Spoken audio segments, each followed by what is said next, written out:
On the news, gunmen abduct Abia State University students. Senate meets service chiefs, promises solution to security challenges.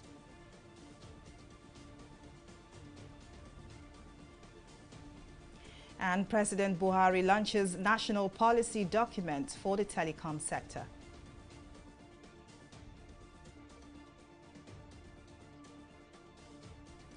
Glad to have you join us again on News Now. I am Folashade Ogrinde.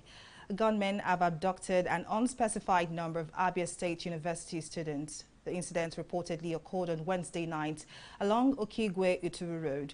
The students were said to have been journeying in a commercial bus when they were ambushed by the hoodlums who then whisked them into the forest.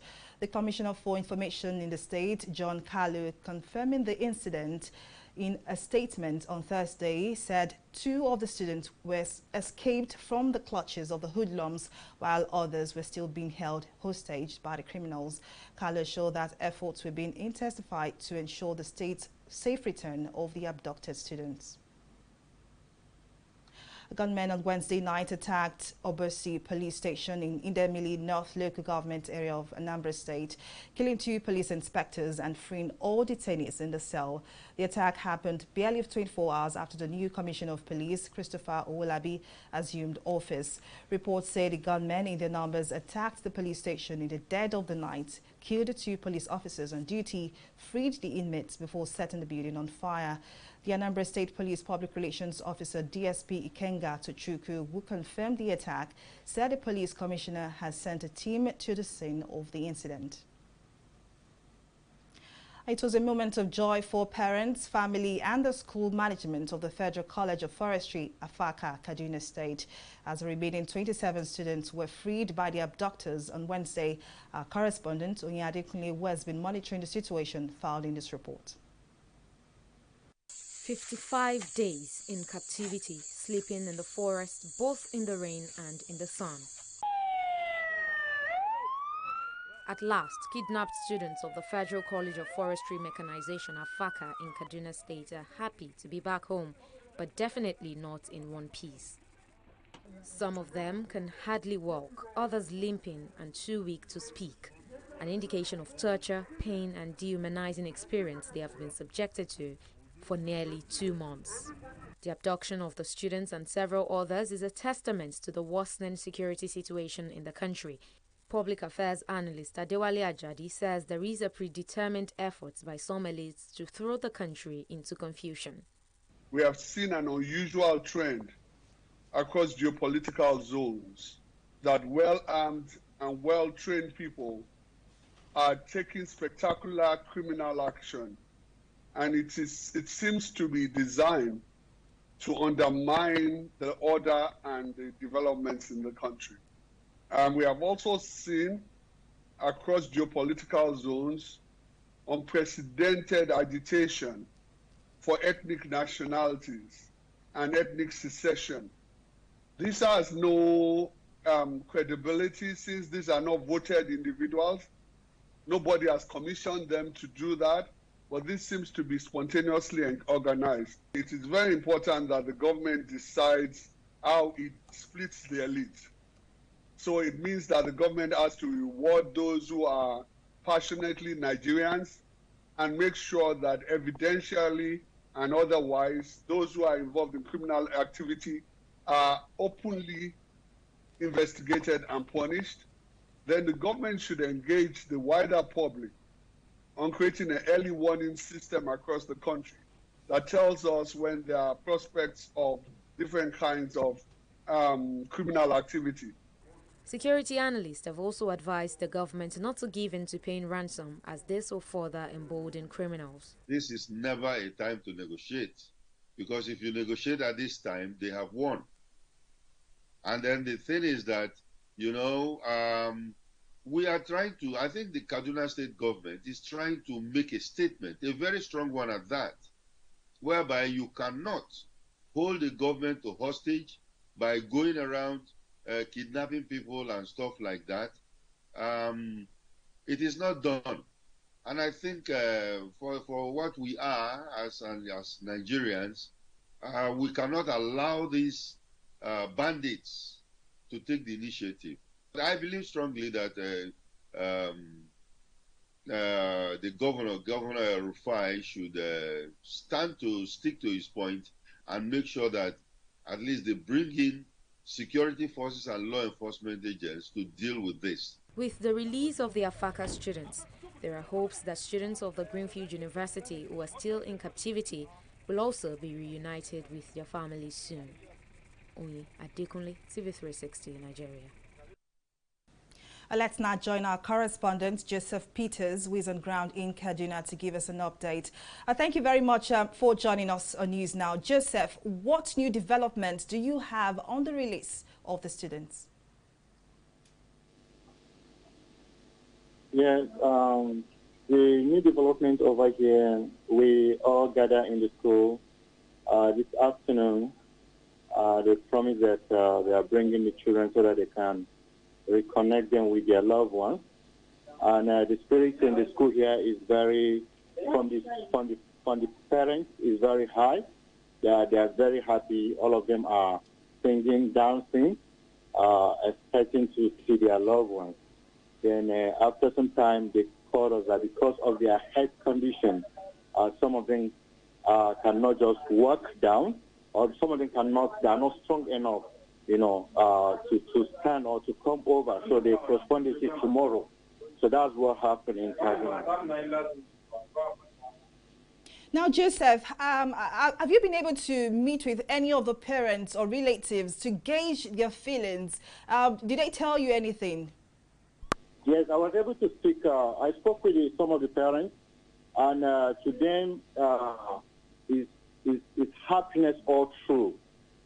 Because their sleepless nights, now they can sleep well.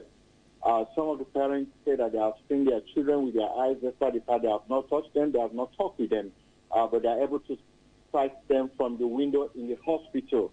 And they are very happy that they are able to see their children. And you can see from their faces that these people are happy once again. It's really a scene of joy in the school this afternoon. Well, Joseph Peters, thank you very much for your time on News Now. And moving on, the Nigerian Senate on Thursday met with the nation's service chiefs and heads of other security agencies in the country. The appearance is in response to an invitation by the Senate last week over the security situation in the country. Those in attendance are the Chief of Defense Staff, Lucky Rabo, Chief of Army Staff, Ibrahim Atahiru, Chief of Naval Staff, Awal Gambo, Chief of Air Staff Isiaka Amao, and other heads of security agencies. Before going into a closed-door session, President of the Senate Hamid Lawan, while welcoming them to the meeting, urged the service chiefs and other heads of security agencies to be open with the senators. I want to welcome this team, and let me quickly assure all of you that indeed this Senate, or even the entire National Assembly, is and will remain a partner in progress with you.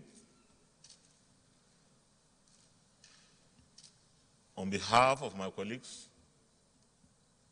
I want to commend our armed forces and other security agencies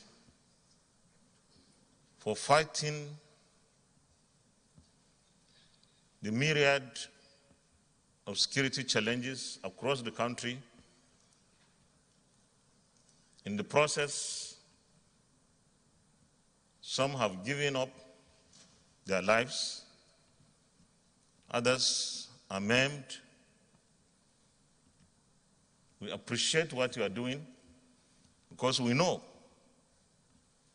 that you are doing your best with what you have at hand.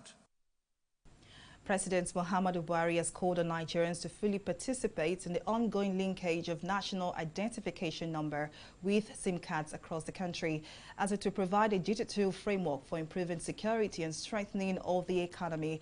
The President said this while launching the national policy for the promotion of indigenous content in Nigerian telecom sector and revised national identity policy for SIM cards registration. TV360's Mary Kanu has the details. Data is key to national development. Beyond development, tracking criminality and economic sabotage is easy and faster through up-to-date data collection. This is the message President Muhammadu Buhari is passing to Nigerians. The President says proper identification of all Nigerians and legal residents in the country and the ability to conveniently access a database will provide impetus for more effective planning and security oversight. Is the revised National Digital Identity Policy for SIM card registration. The first national SIM policy was launched in February 2020. The policies being launched today are in full alignment with the objectives of this administration in the areas of security, economic development, and anti-corruption. The President said the launch of the revised National Digital Identity Policy for SIM card registration was quite timely and will support efforts to enhance security and develop the economy. The federal government believes the National Identification Number (NIN) will cover one of the weaknesses in the country's security structure. I have also earlier directed the Honorable Minister of Communications and Digital Economy to implement the policy in order to ensure that no SIM card is allowed to access our telecommunications network unless it has a national identification number attached to it. In recent time, the digital economy sector has made significant progress and recorded a number of unprecedented achievements under the supervision of the Ministry of Communications and Digital Economy. Issa Pantami, the minister in charge, said the policy document becomes important considering its enormous potentials to develop the economy, provide employment, and guarantee security. Furthermore, as we had been directed to ensure that data is affordable to our citizens, by January 2020, the price of 1 gigabyte of data is averagely 1,200 naira.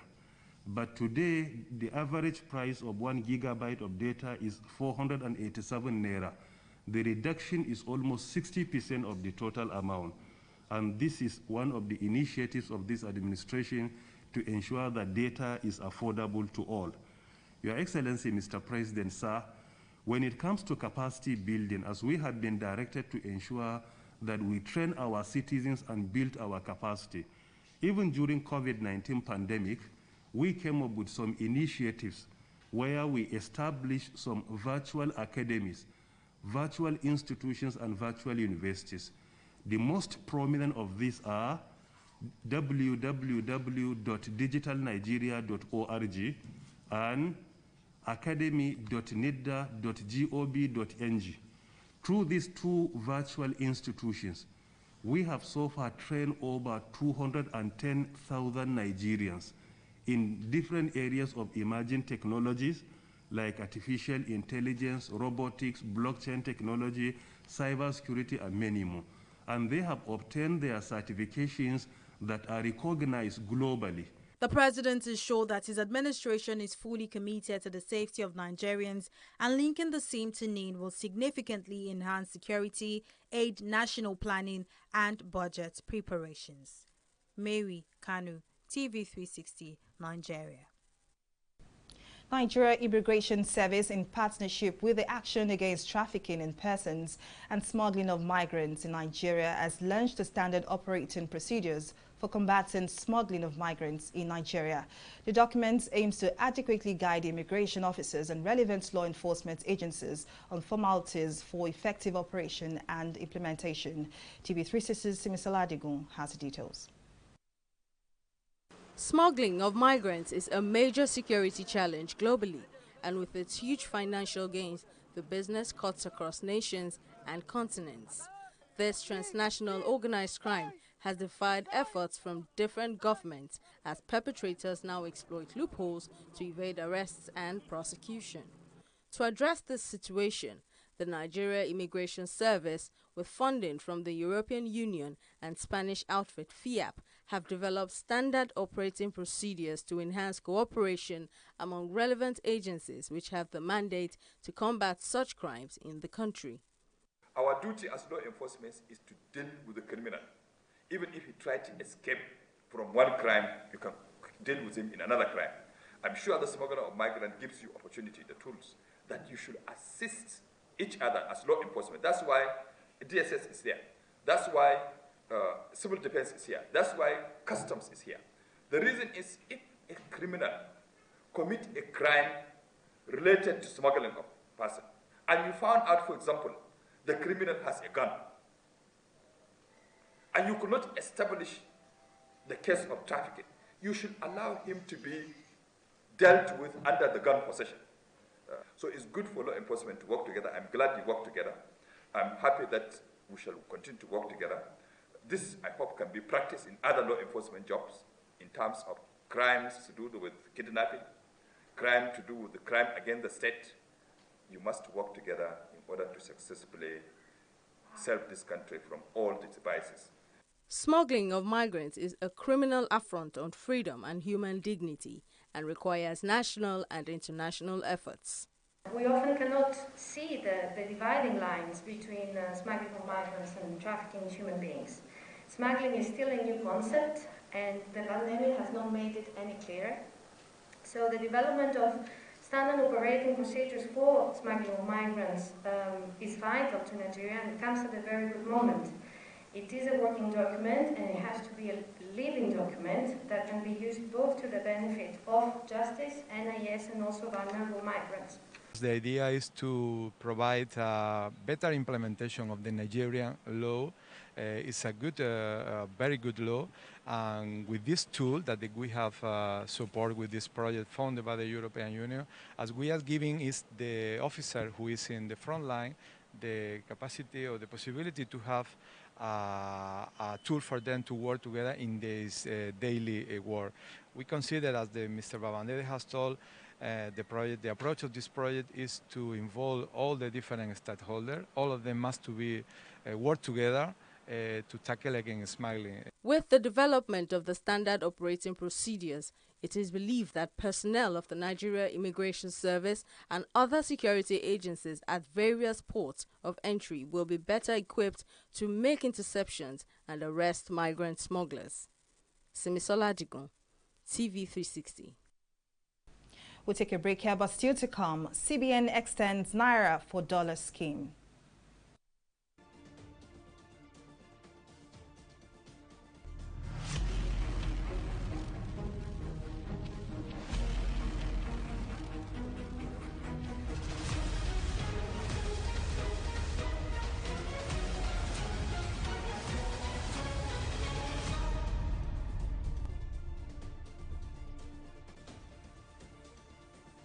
Now let's take a recap of some of our top stories. Gunmen have abducted an unspecified number of Abia State University students. The students were reportedly abducted on Wednesday night along Okigwe-Uturu Road.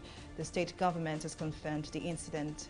We also told you that the Nigerian Senate on Thursday met with the nation's service chiefs and heads of other security agencies in the country. The appearance is in response to an invitation by the Senate last week over the security situation in the country. In case you missed any of our news bulletin, or for more updates, do log on to our website on www.tv360nigeria.com. You can also follow us on our social media platforms on Twitter, Instagram, YouTube, and Google Plus at TV360 Nigeria. On Facebook, we're at TV360 Online.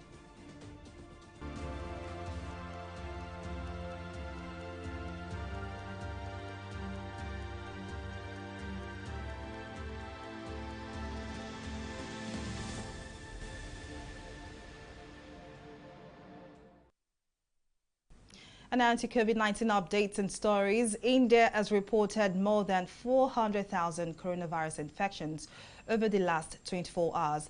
The South Asian nation's tally has surged past 21 million cases, boosted by a record 412,262 new infections. Data from the Health Ministry shows the death toll from the virus rose to a record 230,168 as 3,980 deaths were recorded in the last 24 hours. Experts say with the low levels of testing and poor record keeping for cause of death and crematoriums overwhelmed in many places, the real numbers could be significantly higher. A massive wave of infection since April has pushed India's healthcare system to the brink. France has granted citizenship to over 2,000 foreign-born frontline workers to reward them for their services to the nation during the coronavirus pandemic. Junior Interior Minister in charge of citizenship, Merlin Shipa, said 2,009 people, including 665 minors, had been fast-tracked for naturalization for showing their attachment to the nation. Those involved include health workers, security guards, garbage collectors, home care providers, and nannies. According to the minister, authorities had fast-tracked the citizenship applications of those essential workers who had actively contributed to the fight against COVID-19. We take a break here and return with more stories in business. To stay with us.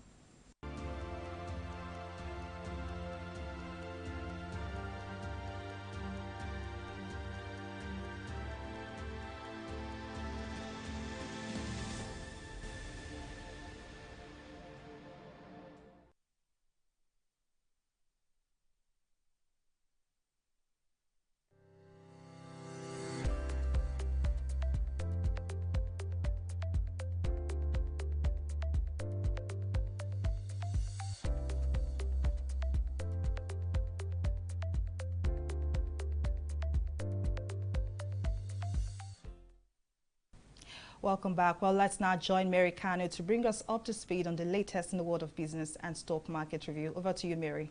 Thank you very much for that, Shadi. And now in business news, the Central Bank of Nigeria, CBN, has extended indefinitely its Naira for Dollar scheme for diaspora remittances, which was introduced a few months ago. This disclosure is contained in a statement issued by the Apex Bank to all deposit money banks, international money transfer operators, and the general public. The CBN says the extension is to sustain the foreign exchange market liquidity in Africa's biggest economy, which has been negatively impacted by the coronavirus pandemic and drops in oil revenue. Well, we'll take a breather here and return with stock market review. Stay with us.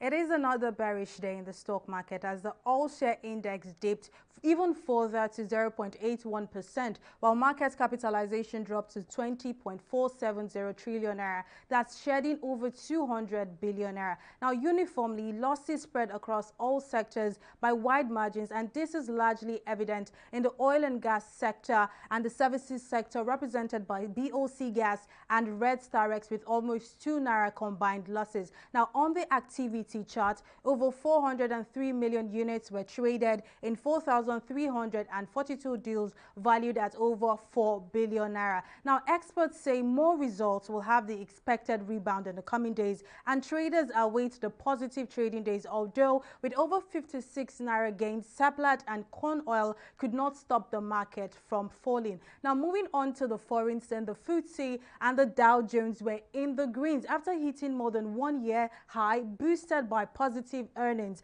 Now, FTSE is currently trading at 0.52%, while Dow Jones is trading at 0.54%. Tokyo stock Nikkei is also in the green after briefly rising to a 2-week high and is currently trading at 1.80%. Well, that's all on stock market review. It's back to Folashade for the rest of the news. Thank you very much, Mary, for bringing us up to speed on the latest in the world of business and stock market. Moving on now to the foreign scene, United States Agency for International Development, USAID, has awarded about $300 million to the United Nations Children's Fund, UNICEF, to improve the lives of mothers and children globally. In a press statement by USAID on Thursday, the statement announced the renewal of USAID's long-standing and successful partnership with UNICEF to improve the health and well-being of mothers, children, families and communities around the world at the G7 Foreign and Development Ministers meeting.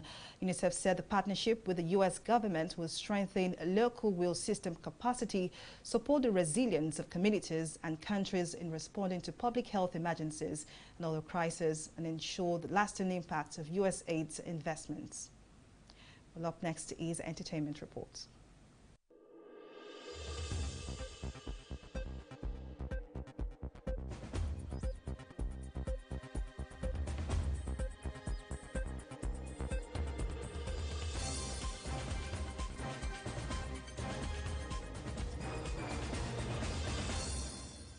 Veteran comic actors Osita Yeme and Chinedu Ikedieze, popularly known as Aki and Popo, are planning to do a movies together. The veteran actors graced the screen of many Nigerians with their comic relief movies. They stopped filming together for a while but are gearing up to come back to a screen as the duo. Osita first gave the hint when he threw the challenge at Chinedu on his Instagram page. In response, Aki dropped suggestions of either movies or TV series. He also threw the questions out to fans to choose. Replies shortly began dropping as fans seemed excited and eager to see the duo grace our screens again. Nollywood actress Bukola Adeoyo has reportedly joined the League of House Owners in the Yoruba Nollywood industry. This was disclosed by controversial Instagram blogger Gist Lovers while hinting on being female pays off and congratulated the actress. Although congratulatory messages have been buzzing for the actress, she has not confirmed the news or posted the new house on her Instagram page. And that is all that's for you in the entertainment segment of News Now.